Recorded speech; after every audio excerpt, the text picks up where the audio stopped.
Assalamualaikum warahmatullahi wabarakatuh. Perkenalkan, nama saya Ranti Putrinian dengan NPM 2235 10056. Saya dari Lokal 5G. Baiklah, di sini saya akan menyampaikan materi terkait video yang telah saya amati pada pertemuan minggu ke-14. Baiklah, di sini saya akan membahas tentang React Hook. Nah, yang pertama itu tentang useState hook. Nah, jadi useState ini adalah hook untuk mengelola state lokal dalam komponen fungsional React. State ini adalah data yang bersifat dinamis dan dapat berubah selama siklus hidup komponen. Kemudian useState ini menerima nilai awal sebagai argumen dan mengembalikan array dengan dua elemen. Yang pertama itu nilai state saat ini, dan yang kedua itu fungsi untuk memperbarui nilai state. Di sini sini contohnya kita inisialisasikan dulu useState count-nya itu 0. Kemudian kita kembalikan nilainya.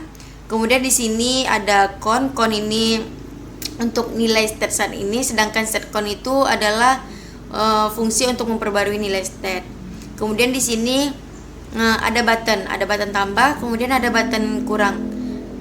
Button tambah ini diklik. Jika kita mengklik set count tambah 1, maka nilai count akan bertambah 1. Begitu juga dengan button kurang. Jika kita klik yang set count kurang 1 ini, maka dia bakal berkurang 1. Kemudian di sini ada use context hook. Nah, jadi konteks ini cocok untuk yang pertama itu data global seperti tema atau preferensi pengguna. Yang kedua itu jangan gunakan use context untuk data yang sering berubah dalam aplikasi besar, atau pertimbangkan redux dan distance-nya. Kemudian dalam performa, use context hook ini yang pertama itu komponen yang menggunakan konteks akan dirender ulang setiap kali konteks diperbarui. Yang kedua itu optimalkan dengan memisahkan konteks untuk data statis dan dinamis. Kemudian ada use reducer hook. Nah, jadi di sini ada reducer versus state. Nah, jadi gunakan use reducer untuk logika state yang kompleks seperti manipulasi array atau banyak kondisi if else. Yang kedua itu use state lebih baik untuk state sederhana. Kemudian ada lazy initialization, itu untuk menghemat kinerja dengan inisialisasi lambat seperti JSX. Nah, jadi contohnya di sini ada const state depend sama dengan use reducer initial arg init function. Kemudian di sini ada use ref hook. Nah, jadi gunakan untuk menyimpan nilai yang berubah tanpa menyebabkan render ulang, misalnya timer ID nilai sebelumnya. Jadi sini ada contohnya const previous value sama dengan use ref value. Kemudian use effect baru previous value dot current sama dengan value.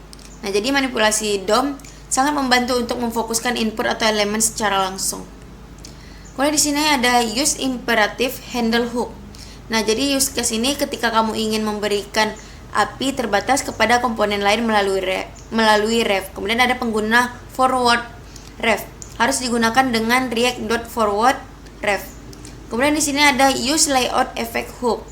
Kapan digunakan? Yang pertama itu ketika kamu perlu membaca ukuran atau posisi elemen DOM segera setelah render. Yang kedua itu gunakan untuk aplikasi yang membutuhkan atau pengukuran layout seperti table dinamis atau diagram.